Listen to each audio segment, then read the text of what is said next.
ರಾಷ್ಟ್ರೀಯ ಹೆದ್ದಾರಿ 66 ಇದರಲ್ಲಿ ಕಡಪಾಡಿ ಅಂಡರ್ ಪಾಸಿನ ಒಂದು ಭಾಗವನ್ನು ಇವತ್ತು ಅಧಿಕೃತವಾಗಿ ವಾಹನಕ್ಕೆ ಮುಕ್ತ ಮಾಡಿದ್ದೇವೆ. ನಾನು ಇಲ್ಲಿ ಶಾಸಕರಾದ ಗುರುಮಿ ಸುರೇಶ್ ಶೆಟ್ಟರು, ಲಾಲಾಜಿ ಮಂಡರು ಮತ್ತೆಲ್ಲ ನಮ್ಮ ಮುಖಂಡರಿದ್ದಾರೆ. ಈ ಒಂದು ಭಾಗಕ್ಕೆ ಮುಕ್ತ ಮಾಡಿದ್ರಿಂದ ಹಿನ್ನೆಲೆಯಲ್ಲಿ ಒಂದಷ್ಟು ಟ್ರಾಫಿಕ್ಕಿನ ಸಮಸ್ಯೆಗಳು ಸ್ವಲ್ಪ ಆದರೂ ಕಡಿಮೆ ಆಗುತ್ತೆ. ಇನ್ನು ಎರಡನೇ ಹಂತದ ಕಾಮಗಾರಿಯನ್ನು ಇವತ್ತು ನಾಳೆಯಿಂದ ಮತ್ತೆ ಪ್ರಾರಂಭ ಮಾಡ್ತಾರೆ. ಈ ಮೇಲ್ಸೇತುವೆಯೂ ಸೇರಿದಂತೆ ಪೂರ್ಣ ಕಾಮಗಾರಿಯನ್ನು ಜನವರಿ ಆಸುಪಾಸಲ್ಲಿ ಮುಗಿಸಬೇಕು ಅಂತೇಳಿ ನಮ್ಮ ಒತ್ತಾಯ ಇದೆ. ಅವರಿಗೆ 2 ವರ್ಷ ಅವಧಿ ಇದ್ದರೂ ಕೂಡ ಅದಕ್ಕಿಂತ ಮೊದಲೇ ಮಾಡ್ತೇವೆ ಅಂತೇಳಿ ನಮ್ಮ ಇಂಜಿನಿಯರ್ ವಿಭಾಗದವರು ಹೇಳಿದ್ದಾರೆ. ಇದಕ್ಕೆ ಯಾರ್ಯಾರು ಸಹಕಾರ ಕೊಟ್ಟಿದ್ದಾರೆ ಅವರಿಗೆಲ್ಲ ನಾನು ಧನ್ಯವಾದಗಳನ್ನು ಹೇಳ್ತೇನೆ. ಇಲ್ಲಿ ತುಂಬ ಅಡೆತಡೆ ಆಗ್ತಿತ್ತು, ಆದರೆ ಅದನ್ನು ಮನಗಂಡಂಥ ನಮ್ಮ ಮಾನ್ಯ ಸಂಸದರು ಒಂದು ದೆಹಲಿಗೆ ನಾವು 2 ಸಲ ಹೋಗಿದ್ವಿ, ಬೆಂಗಳೂರಿಗೆ 2 ಸಲ ಹೋಗಿದ್ವಿ ಮಾಡಿ ಈಗ ಇವತ್ತು ಒಂದು ಚಾಲನೆ ಕೊಡ್ತಕ್ಕಂಥ ಶುಭಗಳಿಗೆ ನಾವೆಲ್ಲ ಇದ್ದೀವಿ.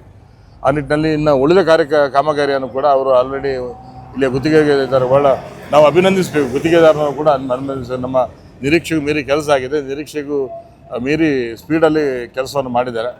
ಮುಂದೆ ಈ ಅಂಡರ್ ಪಾಸ್ ಮೇಲೆ ಒಂದು ಬ್ರಿಡ್ಜನ್ನು, ಅಂದರೆ ಮೊದಲು ಹೇಗೆ ಶಿರುವ ಕಡಪಾಡಿ ಬ್ರಿಡ್ಜ್ ಇತ್ತು, ಅದು ಬ್ರಿಡ್ಜನ್ನು ಮಾಡ್ತಕ್ಕಂಥ ಮುಂದಿನ ದಿನಗಳಲ್ಲಿ ಕೆಲಸ ಆಗ್ತದೆ.